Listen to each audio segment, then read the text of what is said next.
বিসমিল্লাহির রহমানির রহিম। আসসালামু আলাইকুম। সবাই কেমন আছেন? আশা করছি সবাই ভালো আছেন। আজ আমি চলে আসছি আমার মামার বাসায়, হাউস্টন হাউজিং। আমার মামি অসুস্থ, সবাই মামির জন্য দোয়া করবেন। মামিকে দেখার জন্য আসছি। আর আমার বোনের জামাইদের প্ল্যান ছিল আমাকে দিয়ে রান্না করাবে, সেটা ওরা খাবে। যাই হোক, এসে রান্না করে চলে আসছি। প্রথমে আমি বাটা মাছগুলো আমার বোন হলুদ মরিচ লবণ দিয়ে ভালো করে মাখিয়ে দিয়েছে, সেগুলো আমি ভালো করে ভেজে তুলে নিয়ে রেখে দিলাম এক সাইডে। তারপরে একটা পাতিলের মধ্যে পরিমাণ মতো তেল এবং পেঁয়াজ কাঁচামরিচ দিয়ে ভালো করে ভেজে রেখে তারপরে এর মধ্যে আদা বাটা, একটু রসুন বাটা, জিরা বাটা, হলুদের গুঁড়া, মরিচের গুঁড়া, ধনিয়া গুঁড়া দিয়ে মশলাটাকে কষিয়ে নেব। এর ফাঁকে আমার মাছগুলো ভাজা হয়ে গেছে। বিশ্বাস করেন, এরা দুই ভাইরা মিলে আজকে আমাকে ফাঁসিয়েছে। আমার হাতে রান্না করবে, আমি রান্না করব, ওরা আমার হাতে রান্না খাবে। যাই হোক, ওদের প্ল্যান এটাই ছিল। তারপরে আমি আলুগুলো দিয়ে ভালো করে কষিয়ে সেখানে ডাঁটা শাকগুলো দিয়ে দিলাম। আমার ছোটো বোনের জামাই ফয়সাল ওকে শাক খুব পছন্দ করে, তার জন্য ও বলছে আপু শাক খাবো। ওরা সব কিছু এনে রেডি করে তারপর আমাকে কল করেছে। যাই হোক, আমি তরকারিতে পরিমাণ মতো পানি দিয়ে ঢেকে রেখেছিলাম। এখন একটা বলক আসার সাথে সাথে আমি মাছগুলো দিয়েছি। আর একটা কথা, বিড়ালের অভাব না, এরা মাছ মানে ভাজা মাছ খেয়ে ফেলছে। যাই হোক, এই ফাঁকে মাছটা আমার রান্না হয়ে গেছে, ডাঁটা শাকটা রান্না হয়ে গেছে। এর পাশে আরেকটা চুলায় আমি মুরগি বসিয়েছিলাম। মুরগিতে সমস্ত মশলাগুলো দিয়ে মশলা কষিয়ে তার মধ্যে আমি মাংসগুলো দিয়ে দিলাম, দিয়ে ভালো করে নাড়াচাড়া করে নিলাম। এরা খুব চালাক, এরা যে কত চালাক আজকে দেখতে পারবেন ওদের ভিডিওতে, ওদেরও কিছু আছে। যাই হোক, আরেকটা কড়াইয়ের মধ্যে তেল দিয়ে হলুদ আর মরিচ দিয়ে ভালো করে আলুগুলো মাখিয়ে এটাও ভেজে নিচ্ছি। এটা ভাজা শেষ হয়ে গেলে আমি একদম নরম নরম করে ভেজে দেবো। আলুটা ভাজা শেষ, এর মধ্যে আমি আবার মাংসগুলো ঢেলে দিলাম, কারণ ওই অনেক পরিমাণে তরকারি, পাতিলটা ছোটো হয়ে গেছিলো, তাই আমি বড় কড়াইয়ে আবার মাংসটা ঢেলে দিলাম।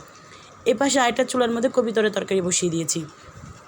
সমস্ত মশলাগুলো আদা বাটা, রসুন বাটা, জিরা বাটা, পেঁয়াজ বাটা, হলুদ মরিচ লবণ সব কিছু দিয়ে কষিয়ে দুধ দিয়ে ভালো করে আমি মশলাটা কষিয়ে নিই। তারপরে কবিতরের মাংসগুলো এর মধ্যে দিয়ে দিয়েছি। আসলে আমার বোন কবিতর পালে, সেই জন্য কবিতরের বাচ্চা ওরা জবাই করেছে, সেটা আমি এভাবে রান্না করে দিচ্ছি।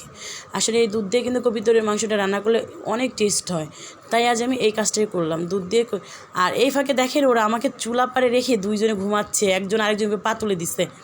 সামনেরটা ছোট, পিছেরটা বড়, দুইজনে এসে আমাকে গরমের মধ্যে রেখে ওরা আরামসে ঘুমাচ্ছে।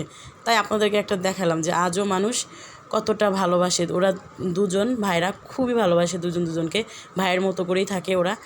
যাই হোক, ওদের জানলার পাশ দিয়ে আমি দেখাচ্ছিলাম ওদের আশেপাশে দৃশ্যগুলো, খুব সুন্দর। আর এইখানে ফয়সাল মাসুদকে খুবই গুতাচ্ছিল উঠানোর জন্য।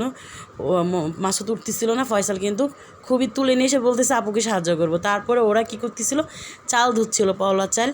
একজন মানে ঢেলে দিচ্ছিল, আরেকজনে হাত দিয়ে মানে মুড়ে চালগুলোকে সুন্দর করে ধুয়ে নিচ্ছিল। এদের দুজনের ভালোবাসা দেখে কিন্তু খুবই হিংসাই হচ্ছে। যারা যারা ভিডিওটা দেখবেন অবশ্যই কমেন্ট করবেন যে আজ আমাদের পুরো ফ্যামিলি নিয়ে আমাদের ভিডিওটা কেমন হয়েছে। চলে আসছে আমার বোনের ছেলে। যাই হোক, ফয়সাল ধুইছে, তারপরে মাসুদ চলে আসলো, ও সাহায্য করতেছিল। এখন চাল পড়ে যাচ্ছে, পানি বেশি, একজন মানে মাসুদ ফেলে দিচ্ছে পানিগুলো। যাই হোক, আবার ফয়সাল বুদ্ধি খাটায় কী করলো, পাতিলাটাকে তুলে মানে তারপরে পানিগুলো ফেলে দিল। যাই হোক, এখন চালগুলো ধোয়া শেষ, ওরা একটা ঝাঁকার মধ্যে তুলে নিচ্ছে। এই ফাঁকে মাসুদ ভাবতেছিল যে বড় ভাইরা ছোটো ভাইরা কষ্ট করতেছে, আমি একটু কষ্ট করি। এখন চলে আসলো মাসুদ, ও সাহায্য করতেছিল। বাকি চালগুলো ও ধুয়ে একটা ঝুড়ির মধ্যে রেখে দিচ্ছিল। এত সুন্দর দুজন আমাকে সাহায্য করছিল, মাশাল্লাহ। আমি দোয়া করি সবাই যেন এরকম বোনের জামাই পায়। আর একটা কাজ দেখো, বেচারা পিঠের মধ্যে এসে হাত পুছে দিচ্ছে। আবারও চলে আসলাম ওদের বারান্দায়। দৃশ্যগুলো এত ভালো লাগে, মানে মাঝে মাঝে দেখাচ্ছিলাম আপনাদেরকে। শহরে বসে আমরা এরকম কিছু দেখতে পাচ্ছি। ওদের বাসার এই পাশে হাউজিং এলাকা, এত সুন্দর জায়গা, মাঠের মধ্যে মানুষ খেলাধুলা করতেছে, সব কিছু করতেছে। আর এই ফাঁকে আমার রান্নাগুলো মানে পুরো কমপ্লিট করে ফেলতেছি। হয়ে গেছে আমার সমস্ত রান্না। এটা মুরগি, এটা কবিতরের সেই তরকারি, এটা মাছের তরকারি, এখানে আছে সেই পওলাগুলো, তারপরে আছে ভাত, সাদা ভাত আছে, সালাদ আছে, কোক আছে, ইলিশ মাছ ভাজা আছে, সব কিছুই এখানে একসাথে করে নিয়েছি। সবাই কমেন্ট করবেন কেমন হয়েছে। আমার পরিবারের জন্য সবাই দোয়া করবেন, আমার মামের জন্য দোয়া করবেন। সবাই ভালো থাকবেন, আল্লাহ হাফেজ।